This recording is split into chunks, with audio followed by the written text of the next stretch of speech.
Hey, what's going on, man? Hey, I don't know, we were live earlier, but I don't know, I wanted to kind of go live more. Um, no, we had, all spun out later. I'm gonna make it more for 3 o'clock or 6 o'clock Eastern again, because it was too long. I was sitting here like thumbing my thumbs around, like wondering what the hell I was gonna do next. It just took forever to get online. I was like, oh, what are we gonna do? Yeah, so it actually worked out better to go on 3 o'clock or 6 o'clock Eastern on the All Spun Out show. So look out for that. Uh, the the cheese show though, that'll go 6 o'clock because I get home a little later and 6 works for me.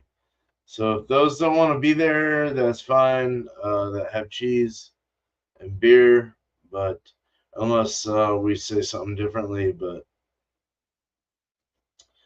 um,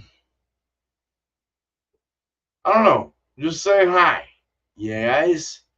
There's nothing else going on right now. It's like nothing going on. I don't know what's happening. Everything just kind of like left and went somewhere else. So, um, I ended up just starting my own goddamn fucking live brew goddamn thing. Um, it's crazy. I can talk about my beer actually. I had an old, like a 6 month old yeast, right? And everything was perfect in the numbers, brewing, everything was nice. Original gravity, specific gravity, everything was on perfect. Boom, bang, bang, bam. Then it takes the yeast to fucking figure it all out, right?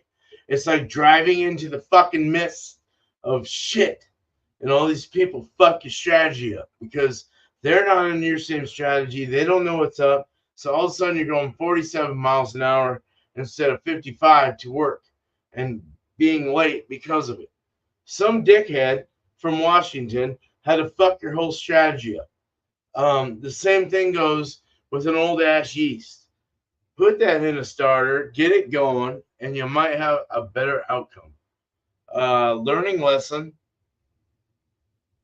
even though it had 225 billion fucking cells like Omega publicizes. I love you, Omega. You have great, great yeast, and they take off very nice when fresh. But when I gotta do a fucking something like this and they're 6 month old, I mean that was more beer's fault though. They sent me a 6 year old motherfucking Omega yeast, and I was like, what the fuck? Okay, what do I gotta do? So I was smacking the shit out of it. I was like shaking it. I took it out early, then let it hit like room temp to kind of wake it up. It bloated a little bit, so I was like, all right, good, we're still active. And took off like 24 hours later, and it was super, super aggressive, super attenuative. Bam, bam, bam, bam, bam, bam, bam, bam, bam, bam, bam, for like 2 days, and then just died. Blah.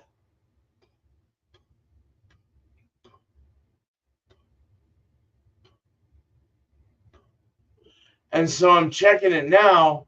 And yesterday I was at about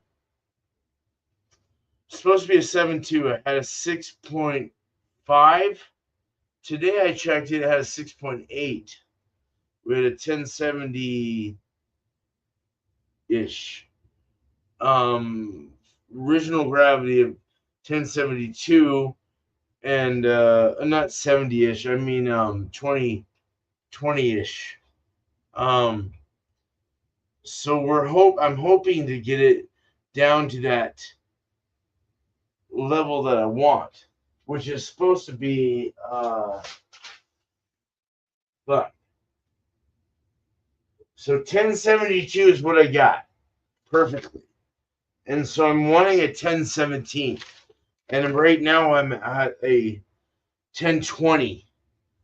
And it's still kind of sort of bubbling, but very slow.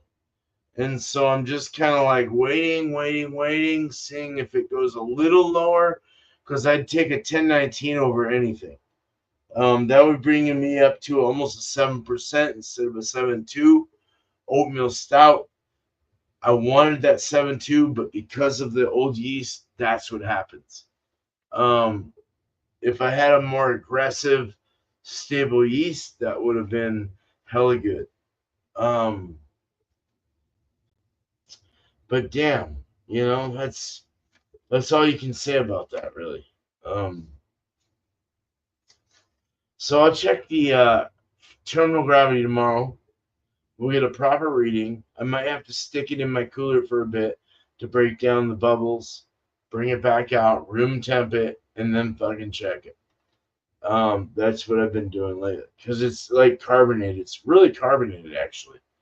I still need to add gelatin to it to really clean it up and let it lager for at least a month to kind of just clean it up real good. Get the yeast drop down, get everything nice, and then go ahead and after keg, it'll be kegged already, but after that, just go ahead and introduce some CO2 and get it naturally carbonated and serve it and can it, however it may be.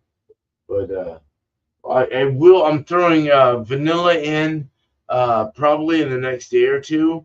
As soon as I hit a gravity that I like, I'm gonna go ahead and drain all the yeast out and any excrement at the bottom, and get that out of there, and then go ahead and pitch the caviar from the vanilla beans as well as tiny sliced beans that can just be thrown in there. Maybe 3 or 4 of them will hit the spot, I'm assuming, and let that sit for about 6 days. Give it a good vanilla flavor, and that goes a long ways. So, yeah, be good. My wife likes the vanilla oatmeal stouts, so that's why I made this. Cheers. Much love. Fuck yeah. All right. Uh, we're out of here.